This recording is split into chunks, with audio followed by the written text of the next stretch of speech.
Good morning students. आज सबसे पहले हम एग्जाम्पल नंबर 27 करेंगे, क्योंकि कल जो हमने थ्योरम की थी उसी पे बेस्ड है ये एग्जाम्पल।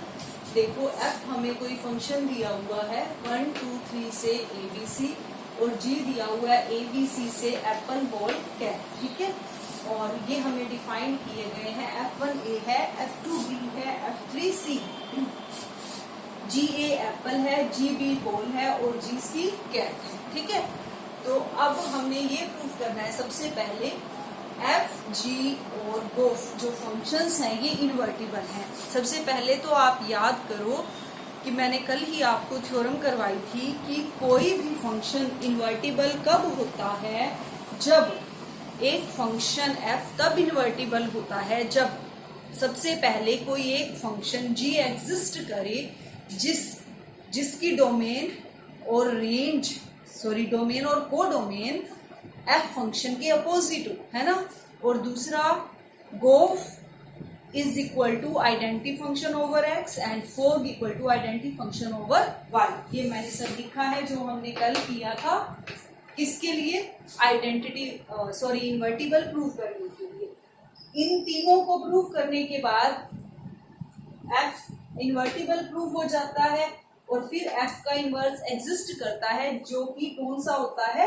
जी फंक्शन। ठीक है, अच्छा, एक चीज और याद करो कि मैंने ये भी बताया था आपको कि इन्वर्टिबल प्रूफ करने के लिए हम दो चीजें, एक ये चीज भी कर सकते हैं कि एफ इन्वर्टिबल होता है जब एफ क्या हो 1 1 और ऑन टू। ठीक है, अब इसमें जो है वो 1 1 और ऑन टू प्रूफ करना ज्यादा इजी रहेगा। देखो कैसे, क्योंकि इसमें हमें F1 भी दिया है, F2 भी दिया हुआ है, F3 भी दिया हुआ है। ठीक है, यानी F फंक्शन के अंदर हमें मैपिंग दी हुई है।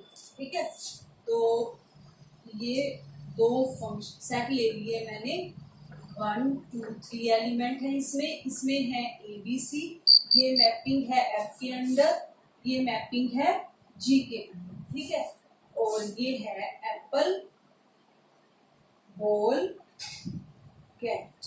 ठीक है, और डिफाइन कैसे किया गया है? F1 equal to A, F2 equal to B, F3 equal to C, और GA equal to apple, GB equal to ball, GC equal to cat. Clear? अब देखो, अब ये हमें साफ दिखाई दे रहा है कि F फंक्शन और G फंक्शन दोनों ही 1 1 है। ठीक है, और ऑन टू भी है। याद है क्यों? क्योंकि F फंक्शन में डोमेन के हर एलिमेंट की क्या है अपने पास? इमेज। ठीक है, और ऐसे ही G फंक्शन में डोमेन के हर एलिमेंट की क्या है? इमेज। और ऑनटू के लिए F की कोड डोमेन की कोई भी एलिमेंट जो है वो खाली नहीं है, उनकी क्या है? Pre images. ठीक है, तो F और G दोनों ही हम देख रहे हैं कि 1 1 और ऑनटू है। तो यहाँ आप देख सकते हो, here we see that F is 1 1, F and G is 1 1 and onto. ठीक है, therefore F and G is invertible. ठीक है, अब किसको करेंगे हम? गोफ को। ठीक है, अब गोफ को इन्वर्टिबल प्रूव करने के लिए, गोफ को 1 1 प्रूव करने के लिए उसकी क्या होती है? x से z होता है गोफ फंक्शन। तो मैं क्या निकालूं? गोफ 1, गोफ 2, गोफ 3, और इसकी इमेजेस क्या आनी चाहिए? Apple ball cat. ठीक है, देखो g ऑफ F1। ठीक है, g ऑफ F1 क्या है? A, g ऑफ A, और g ऑफ A क्या है? एप्पल। ठीक है, ऐसे ही आप ये प्रूव कर सकते हो। यहाँ बॉल आ जाएगा आपके पास और यहाँ आ जाएगा कैट। ठीक है, तो हमने ये प्रूव कर दिया कि जो गोफ है वो भी क्या है? Function 1 1 and onto. तो हमने ये प्रूव कर दिया कि F G एंड गोफ इज इन्वर्टिबल। क्लियर? अब हम दूसरी चीज देखते हैं, हमने क्या प्रूव करनी है।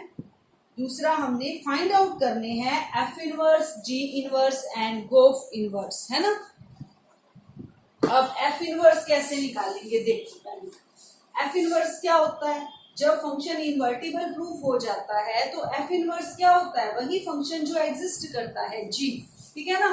तो अब एफ इनवर्स, यहाँ पे एफ इनवर्स एग्जिस्ट करेगा, जी इनवर्स एग्जिस्ट करेगा और गोफ का इनवर्स एग्जिस्ट करेगा, क्योंकि तीनों ही क्या है, इन्वर्टिबल है, ठीक है। तो हम यहाँ क्या लिखेंगे,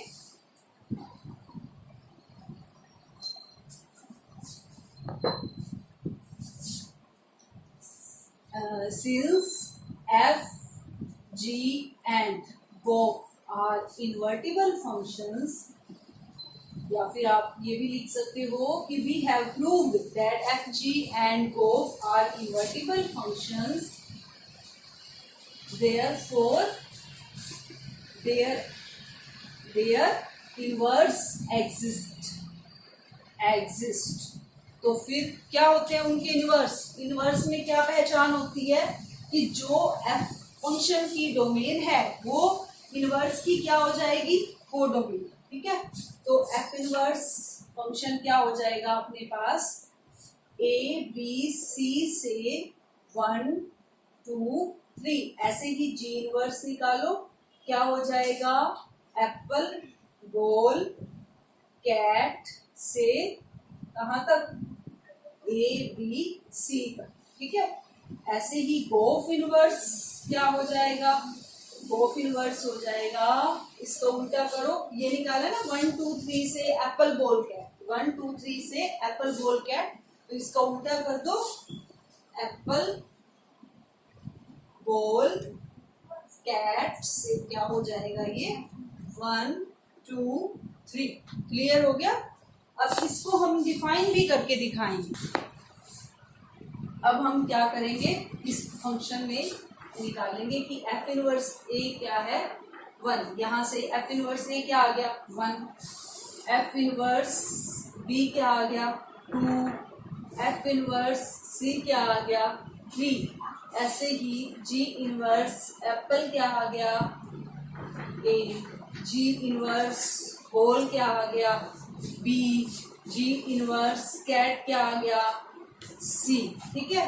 अब ऐसे ही लिखो, गोफ इनवर्स एप्पल इक्वल टू 1, गोफ इनवर्स बॉल इक्वल टू 2 और गोफ इनवर्स कैट इक्वल टू 3, ठीक है, क्लियर। अब हमने करना क्या है, एफ इनवर्स निकाल दिया, जी इनवर्स निकाल दिया, गोफ इनवर्स निकाल दिया, ठीक है। एंड शो दैट, थर्ड चीज देखो हमने क्या शो करनी है, हमने शो करना है, अब थर्ड हमने क्या शो करना है कि जो गोफ इनवर्स है, गोफ इनवर्स जो है वो एफ इनवर्स वो जी इनवर्स के इक्वल है, ठीक है। तो इधर आप ध्यान से देखो, गोफ इनवर्स हम निकाल चुके हैं, गोफ इनवर्स ये चीजें निकली है हमने, ये गोफ इनवर्स, ठीक है, एप्पल बॉल कैट से 1 2 3, और इसको ऐसे डिफाइन किया जा सकता है, गोफ इनवर्स एप्पल इक्वल टू 1, ठीक है, दिस इज गोफ इनवर्स। अब मैं, आप यहाँ लिखोगे left hand side is proved, proved क्या, ये निकाल चुके हैं फ्रॉम नंबर 1, यहाँ लिख दो इक्वेशन नंबर 1 में है जो है अपनी लेफ्ट हैंड साइड है। अब हम राइट हैंड साइड के लिए हमें क्या निकालना है, एफ इनवर्स ओ जी इनवर्स, ठीक है।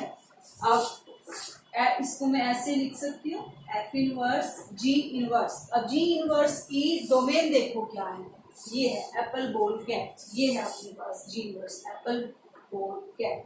तो पहले मैं क्या निकालूंगी, जी इनवर्स एप्पल, ठीक है ना, जी फंक्शन की डोमेन रखेंगे ना यहाँ, तो जी इनवर्स एप्पल क्या है, ए है, यानी कि क्या आ जाएगा एफ इनवर्स ए, और एफ इनवर्स ए क्या है 1 है, ठीक है ना। देखो मैंने क्या निकाल दिया, एफ इनवर्स ओ जी इनवर्स, पहला मेरे पास क्या आ गया एक, यहाँ पर देखो एक है ना, ठीक है। ऐसे ही हम ये निकाल सकते हैं एफ इनवर्स ओ जी इनवर्स बोल, वो भी हमारे मेरे पास क्या आ जाएगा 2, ऐसे ही मैं निकालूंगी F inverse G inverse cat, वो भी मेरे पास क्या आ जाएगा, ऐसे ही अगला आ जाएगा 2 और नेक्स्ट आ जाएगा 3। तो आप इजिली ये प्रूव कर सकते हो और आप ये दिखा सकते हो कि ये तीनों चीजें ही जो हैं वो इन्वर्टिबल भी हैं और हम इनके इन्वर्स भी निकाल सकते हैं, क्लियर।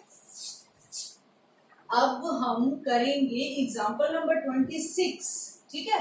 एग्जाम्पल नंबर 26 से पहले एक थ्योरम है अपने पास। जो थ्योरम आपको बाद में दी हुई है वो हम पहले करेंगे, क्योंकि एग्जाम्पल नंबर 26 थ्योरम पे बेस्ड है।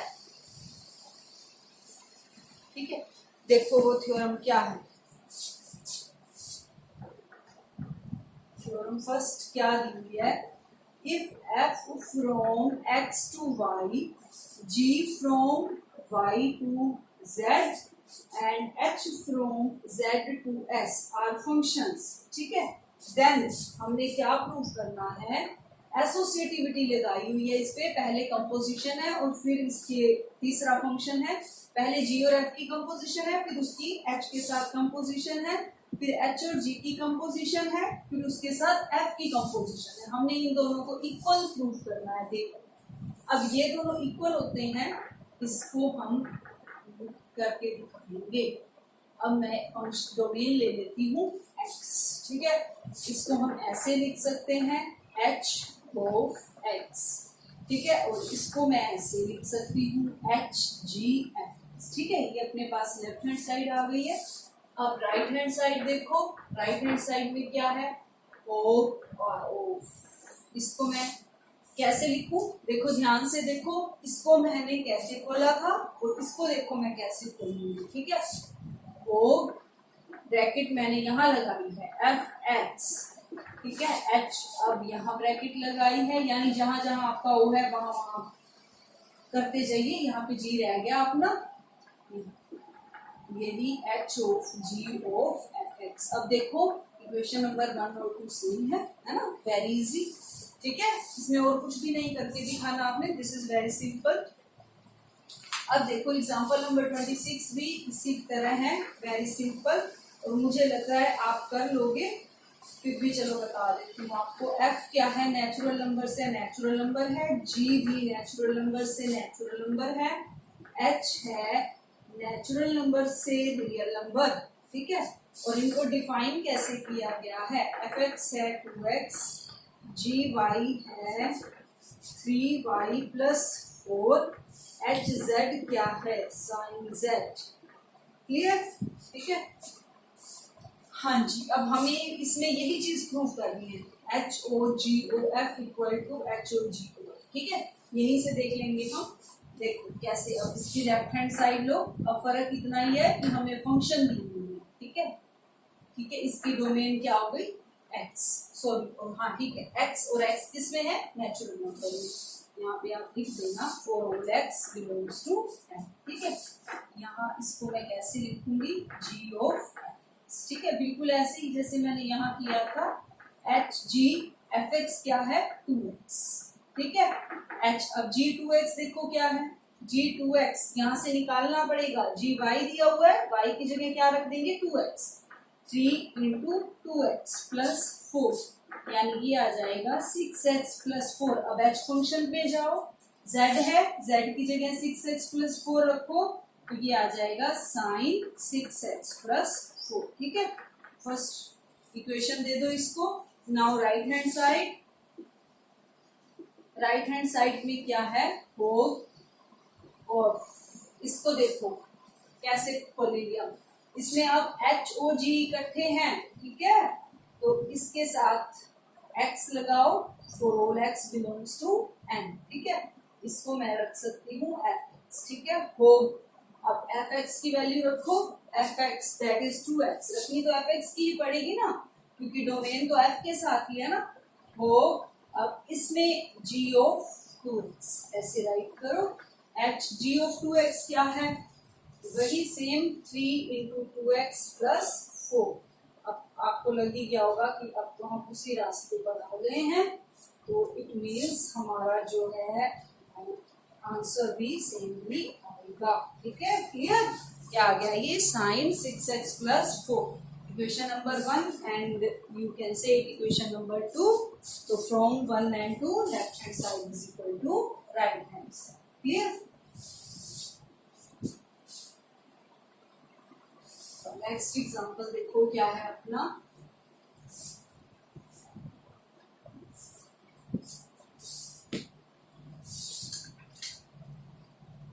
उस 28 एग्जाम्पल से पहले अपने पास एक थ्योरम दी हुई है,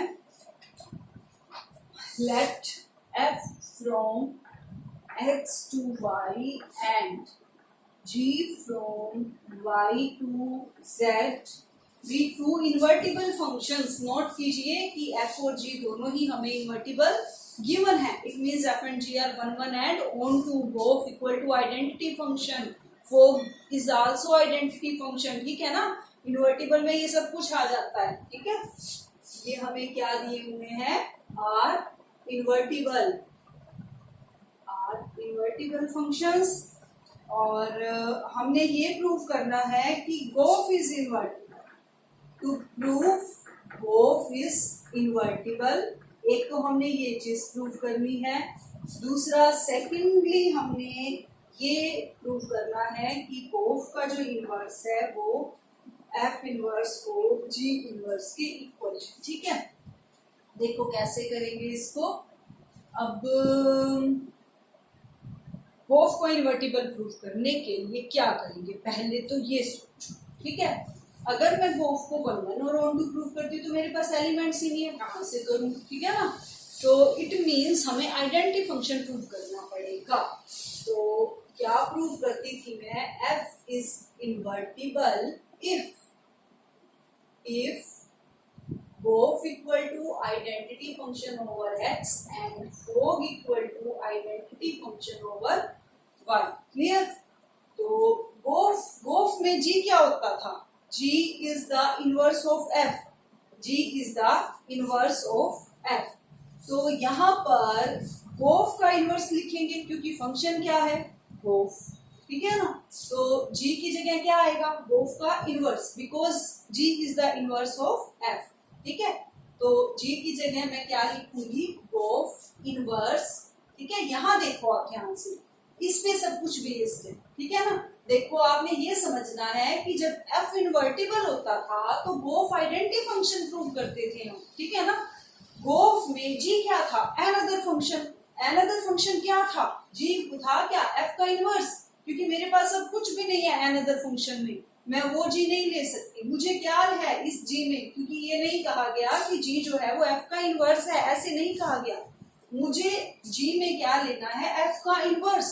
तो यहाँ प्रूव f को करते थे इन्वर्टिबल, यहाँ f की जगह मेरे पास क्या है, गोफ. तो f की जहां भी f है वहां तो आप गोफ रख दो, और जहां g है वहां गोफ का इनवर्स रख दो. सिंपल. ठीक है, तो इसको मैं क्या प्रूव करूंगी, identity function over x. Clear. अब दूसरा, f o g equal to identity function over y. f की जगह क्या रखना है, गोफ. और g की जगह क्या रखना है, f का इनवर्स, यानी गोफ इनवर्स. इसको क्या प्रूव करूं, क्या identity function over y, no, identity function over z. ठीक है, क्योंकि g o f is always x to z. ठीक है, अब देखो, अब मैं ये चीज प्रूव करूंगी. इस चीज को प्रूव करने के लिए क्या प्रूव करूं मैं, to prove g o f is invertible we shall prove that g o f inverse g o f equal to identity function over x. ये प्रूव करें. ठीक है, ये चीज प्रूव कर सकते हो आप, तो उसके बाद आप सिंपली लिख दोगे कि this is equal to I set similar. ठीक है, आपको वो दूसरा प्रूव करके दिखाने की जरूरत नहीं है. देखो इसको मैं कैसे लिखते हैं, इनवर्स में f इनवर्स, जब इसको खोलते हैं तो ये पहले आता है, f इनवर्स ओ g इनवर्स. ठीक है, ओ गोफ. ठीक है, इसकी मैं लेफ्ट हैंड साइड लेकर चल रही हूँ, इसको मैंने खोल दिया. ठीक है, अब f इनवर्स ओ, इसको इकट्ठा करो, g इनवर्स ओ g. ठीक है, ओ f. अब ये क्या होता है, आइडेंटिटी फंक्शन है ना, identity function over y. g is identity function over y. ठीक है, ओ एफ. ठीक है, अब आइडेंटिटी फंक्शन को किसी भी फंक्शन से जब हम मल्टीप्लाई करते हैं तो वो फंक्शन बचता है. तो आइडेंटिटी फंक्शन में अपने पास ये बच जाएगा. ठीक है, आइडेंटिटी फंक्शन मीन्स 1 की तरह, जैसे 1 खत्म हो जाता है वैसे खत्म हो जाएगा ये. तो f इनवर्स ओ f क्या हो जाएगा, identity function over f. f is identity function over f. Clear? यही चीज प्रूव करनी थी यही चीज प्रूव करनी थी ना हमने। देखो तो अब हम ये प्रूव कर चुके हैं, ठीक है। तो अब हम ये लिख देंगे कि similarly we can prove this, ठीक है। नेक्स्ट है अपने पास एग्जांपल नंबर 28।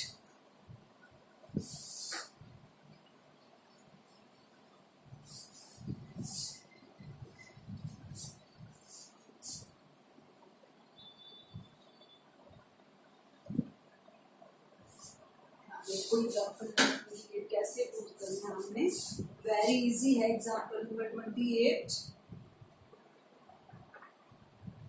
एस दिया हुआ है हमें 1 2 3, ठीक है। और हमने ये बताना है determine whether the function F from S to S defined as below have inverses. आपने ये बताना है कि जो नीचे आपको ये फंक्शंस दिए गए हैं f इक्वल टू, क्या इनके इनवर्स एग्जिस्ट करते हैं? अगर करते हैं तो वो निकालिए आप, ठीक है। ये हमें दिया हुआ, ठीक है। और दूसरा बी पार्ट में हमें f दिया हुआ है 1 2 2 1 3 1, ठीक है। सी में हमें क्या दिया हुआ है f इक्वल टू 1 3 3 2 2 1, ठीक है। देखो हम कैसे करेंगे। अब फर्स्ट में देखो, फर्स्ट में f क्या है S2S, ठीक है ना। f कहाँ है S2S, इसका मतलब सेट मेरे पास एक ही है और वो मैपिंग S2S, ठीक है। 1 2 3 1 2 3 ये फंक्शन डिफाइन करने का तरीका है। इसका मतलब ये है कि 1 डोमेन है और ये वाला 1 क्या है रेंज, ठीक है। 1 से 1 2 से 2 3 से 3, 1 1 and 2, ठीक है। तो आप यहाँ लिख सकते हो here f is 1 1 and 2, ठीक है। और हमने अब निकालना क्या है इसका इनवर्स। अब हम कहेंगे f is invertible therefore its inverse exists, f inverse exist. तो होगा क्या, वो इसका उल्टा कर दो, इसकी डोमेन जो है वो क्या बन जाएगी कोडोमेन, और कोडोमेन क्या बन जाएगी इसकी domain, that will remain same, ठीक है। दिस विल f इनवर्स, ठीक है।